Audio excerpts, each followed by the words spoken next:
Casas abandonadas, la mayoría con más de 100 años de antigüedad, lujosas residencias de verano de familias notables o simplemente antiguas moradas de indianos, aquellos hombres que regresaron de las colonias españolas cargados de millones. Sin embargo, el misterio envuelve muchas de estas mansiones. En algunas ocurrieron crímenes atroces, brutales asesinatos que quedaron atrapados entre la bruma y el olvido. José Ramón conoce bien la historia de estos palacetes ahora fantasmagóricos. De lo que sucede ahí dentro, casi nadie quiere hablar. Las casas encantadas nunca salen en una relación de viviendas con esas características porque es un atractivo para los que están investigando el tema, pero no es atractivo para la gente que quiere vivir en tranquilidad y paz.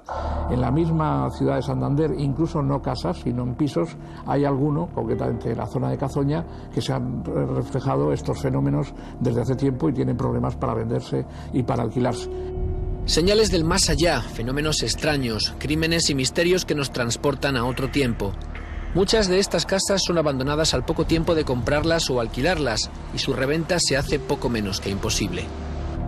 La simple sospecha de que en una de estas mansiones puedan existir espíritus provoca el rechazo inmediato de posibles compradores. José Ramón nos desvela uno de estos casos. En los pueblos también hay algunas casas encantadas.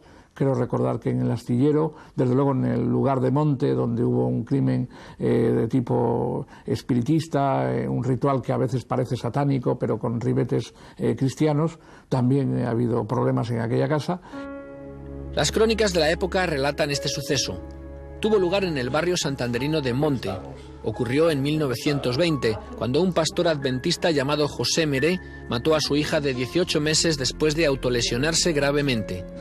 A José le apodaron como el evangelista y según esos relatos martirizaba a su familia en fanáticos rituales, erigiéndose como el Mesías que anunciaba el Apocalipsis. Han transcurrido más de 80 años de aquel suceso, pero no fue el único. Hubo otras muertes y otros crímenes cuyo rastro intenta descubrir un grupo de investigadores psíquicos que llevan más de una década escudriñando ruinas y comunicando con aquellos que han perdido la vida entre los muros de esas mansiones. Yo tengo casas donde han pasado muchísimo miedo la gente porque las cosas salían volando. Incluso hay un caso que tengo yo donde un cura fue lanzado contra la pared cuando intentó hacer una limpieza de una casa. Entre los restos de esta antigua casona todavía perdura el eco de un asesinato que fue recogido por los periódicos de la época, allá por los años 30. Cercana al pueblo de Ubiarco, en lo que otro día fuera una gran casa, una criada mató con un hacha a su señor y después arrojó el cadáver al mar cerca de una pequeña ermita. Hoy, sobre las ruinas de la mansión, los investigadores psíquicos encuentran señales que mantienen viva la búsqueda de pruebas sobre la existencia de vida más allá de la muerte. Cualquier tipo de fenómeno paranormal, es decir, que no tiene una explicación técnica en estos momentos, en realidad la impresión que yo tengo, y esto no es más que una impresión porque todavía hay que profundizar mucho más, es que se produce a través de las mentes de los seres vivos acondicionadas por la mentalidad de los espíritus que están muertos actuando a través de ellas. Si la crónica negra suele estar íntimamente unida a las apariciones fantasmales, para los expertos no es necesario que se haya producido un crimen sangriento para sentir la presencia de un difunto. Los investigadores aseguran que cualquier muerte natural ocurrida entre las paredes de una casa puede dar lugar a ruidos, golpes y objetos que se mueven, a voces supuestamente del otro mundo. No solo tiene que ser una muerte violenta o traumática, sino, ¿por qué no? El mismo efecto de la muerte es un trauma para un ser humano. Con lo cual no tiene que ser necesario que haya una muerte violenta para que ese espíritu se quede allí. En esta psicofonía recogida por la médium psíquica Ana Saiz pueden escucharse voces de niños jugando y a un adulto que parece reprenderles en un idioma no inteligible. Se grabó en los acantilados de Santander, un lugar donde se han producido numerosas muertes por accidente y suicidios.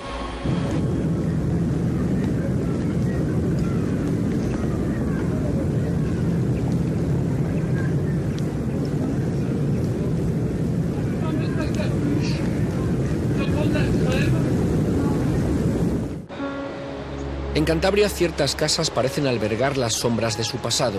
Incluso mantienen un aspecto amenazador que ha atraído a cineastas para producir historias de terror, como esta que fue elegida para los exteriores de la película Los Otros.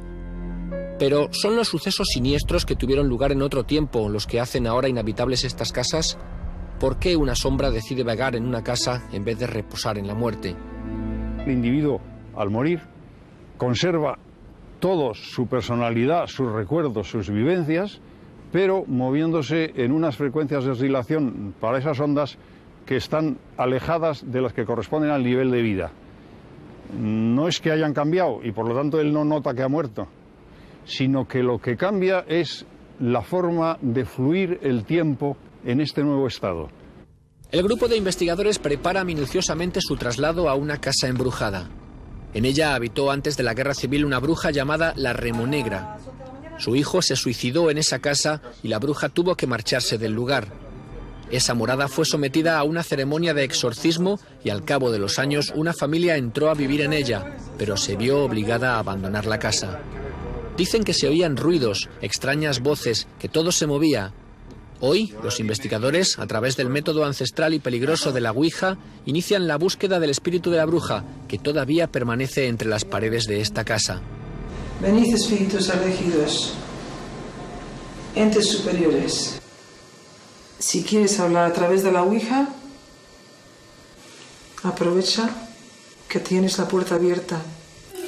La médium parece establecer contacto con la bruja. Aparentemente se produce un intercambio de fuerzas mentales, pero el vaso apenas se mueve levemente.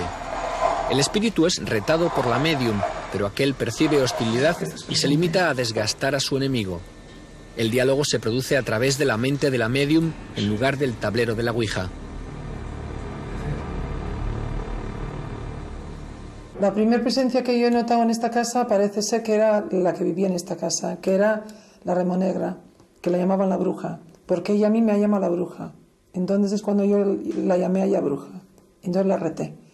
Y efectivamente ahí es cuando yo pienso que ella era la Remonegra, pero para mí era una presencia negativa, totalmente.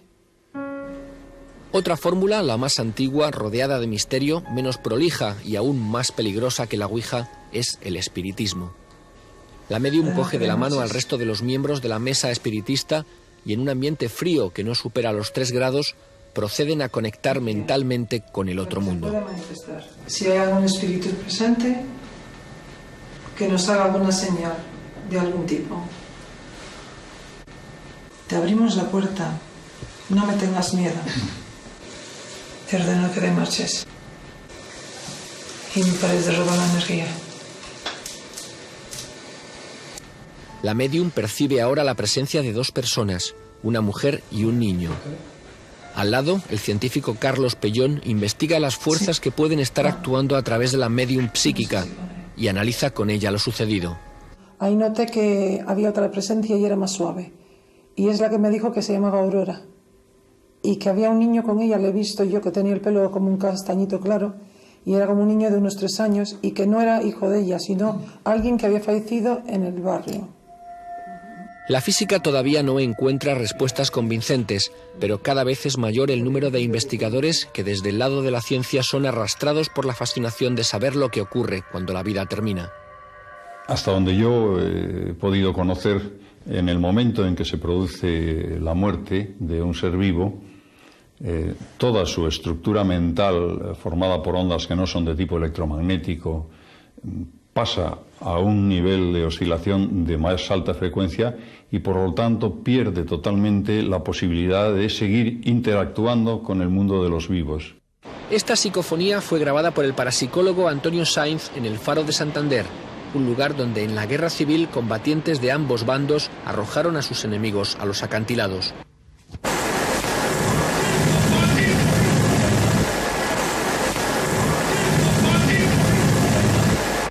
Parapsicólogos y científicos siguen sin descubrir exactamente dónde se alberga la presencia psíquica de un ser que ya no vive, si en el espacio propio de la casa o en una dimensión espectral invisible situada en paralelo. Pero todos coinciden en que esto no es un juego o el complejo argumento de una película.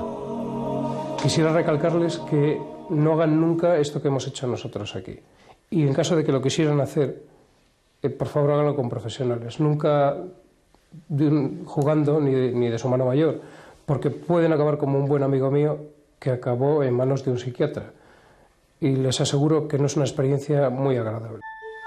Sed de justicia, profundos remordimientos Quizás se trate solo de supersticiones y miedos. De momento, seguimos sin saber qué hay al otro lado de la puerta.